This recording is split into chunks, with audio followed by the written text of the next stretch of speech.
Et Anthony Blinken a démarré son discours en fustigeant le Hamas. Il a qualifié l'organisation terroriste d'ennemi dont les dirigeants sont tours d'otages. Un ennemi qui a déclaré publiquement son objectif de tuer autant de civils innocents que possible, simplement parce qu'ils sont juifs, et qui veut rayer Israël de la carte. Le secrétaire d'État américain a ainsi réitéré son soutien à Israël dans son combat contre le Hamas et les autres mouvements terroristes de la bande de Gaza, insistant sur le fait que Washington soutient totalement le droit d'Israël de faire en sorte que le 7 octobre ne se reproduise plus. Anthony Blinken a aussi évoqué le gel du financement américain de l'UNRWA, l'agence de secours de travaux des Nations Unies pour les réfugiés palestiniens, dont plusieurs membres ont participé au massacre du 7 octobre. On l'écoute. Nous avons été profondément préoccupés par les allégations qui ont été faites concernant la participation ou l'implication de certains de ces employés dans les événements du 7 octobre.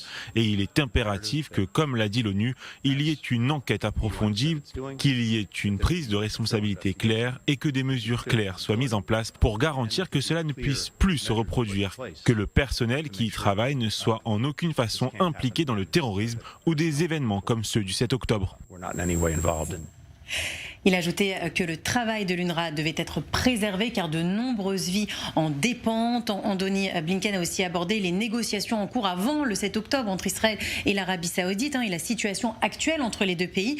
Et il a affirmé que les responsables saoudiens ont publiquement reconnu leur volonté de normaliser leurs relations avec Israël, même après le 7 octobre, mais qu'ils ont souligné qu'aucun accord ne pourra être conclu tant qu'il n'y aura pas un cessez-le-feu à Gaza et que celui-ci devra inclure la création d'une voie irréversible vers un État palestinien. Alors ça, c'est quand Anthony Blinken décide de brosser Israël dans le sens du poil. Une autre partie de cette conférence de presse, elle a fait mouche. Et oui, c'est une réprimande assez cinglante. Le secrétaire d'État américain a dit « Les Israéliens ont été déshumanisés de la manière la plus horrible le 7 octobre.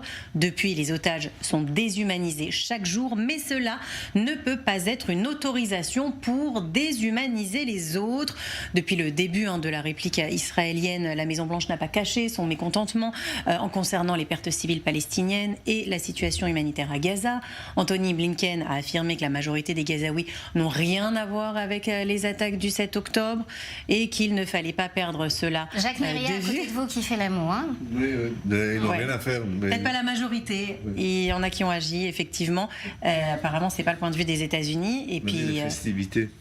Et qui se réjouissent également des massacres. On le voit à chaque fois qu'il y a des roquettes, aussi encore aujourd'hui. Donc Anthony Blinken a expliqué que les États-Unis ont fait pression et continuent de le faire sur Israël de manière concrète pour renforcer la protection civile et pour obtenir davantage d'aide à ceux qui en ont besoin.